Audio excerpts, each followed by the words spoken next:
All right, guys, Adrian here, and today we're going to talk about coaching athletes. Specifically, maybe you're out there and you're curious about how to motivate, how to create trust with an athlete, how to create a bond, or even how to just have direct influence on your athletes out there. So in this brute shoot, it's to you coaches. One question that we've gotten recently is like, Adrian, how do you find the ability to inspire games level athletes? And to be very honest, this is going to be very different for each and every coach that's out there, right? And the reason I say that is because this is 100% relational. There are a lot of methods that you can put into practice. You can go watch a knowledge bomb that Nick Fowler filmed through Brute recently that talks about some of his strategies on whether, how to coach an athlete in certain situations, whether they're high, whether they're low, how to guide them through a training session.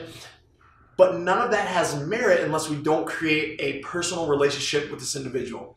And there are a lot of aspects behind it. And I'm a big fan of the old school methodology that Greg Glassman threw out years and years ago when he said what gave him success as a coach was to be interesting and to also be interested. And what that means is you've got to be willing to do twofold. You've got to be willing to share your life with your athletes, right? You've got to be transparent to them. It doesn't matter if you're a competitor. Like, I'm a competitor. This year I'm not competing though, so does that take value away from me? It shouldn't, right? It doesn't matter if you have years of experience coaching, but you've never, competed on the games floor. It doesn't matter if you were a CrossFit Games champion and now you're not, or you're still a CrossFit Games champion. The point is that like what you have to do is share truly who you are with the people that you're leading, right? And so that means your family life, your training background, what you do on a day-to-day, what your work life's like. Like, you want to have this connected relationship with them so that you have the ability for them to relate to you, right? And then also, the second thing is that you have to be interested in them.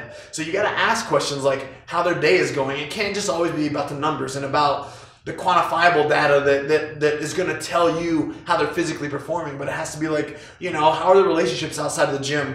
What motivates you? What was it like growing up for you? Because these personal questions and the ways that you can find out how someone ticks and what makes them happy and what makes them sad, like all of these things are going to be what allows you to influence them the most as the relationship unfolds.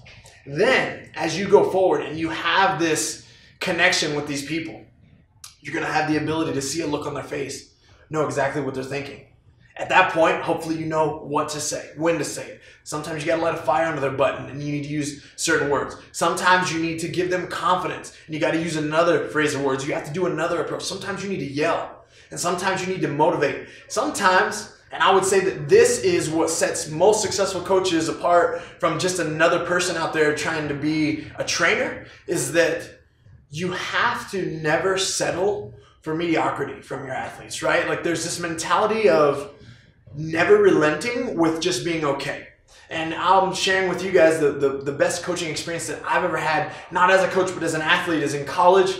I had a position coach where I was having the best season of my entire college career, and this guy would just never get off my back. We would be in film like every day. In case you don't know, when you play college sports, you watch practice, right? Like, you finish practice and then you go watch it. So you get to watch how you practiced. And the coach is there with you and he's telling you how either poorly you did or how you executed appropriately at practice. So every day there's this, yes, you did good, or no, you did not do good and you need to do better. And for me, I was performing high. I was being talked about. I was being written about. Like, I had all these hopes, right? And I was really fired up on my performance that year. And it would be like a 3rd and 2.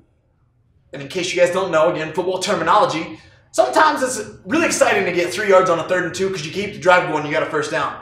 So I'd get like a first down in the game, and we'd be reviewing film, and I would break a tackle in the backfield to get this extra yard. And the coach would be like, cool, that was okay, Adrian. But you let the ball come away from your side there. That's a high risk for a fumble. And you could have turned your shoulders and fell forward for another half a yard. We do that 20 times over a game, and there's another 12 yards for our team. So you could have cost us a half yard there, Adrian. Or, man, if you break that one more tackle, this guy doesn't look bigger than you, but he brought you down. You break one more tackle, what are you doing? We're celebrating a touchdown, not a first down. And it started to eat at me, right? But what I started to see is that he rose to the level of my expectations. So the last thing that I want to share with you guys is that as a coach, as a leader, you have to demand more from your athletes. And at some point, clearly, they're giving you all they got. But if you can shift their perspective and believing more in themselves than they initially did, you're going to lead them to exponential things down the future, whether it's in their day-to-day life or just in the CrossFit gym or on the football field or on the basketball court. So establish a relationship, be interesting and be interested to them, and then also inspire them to be something greater than their own expectations.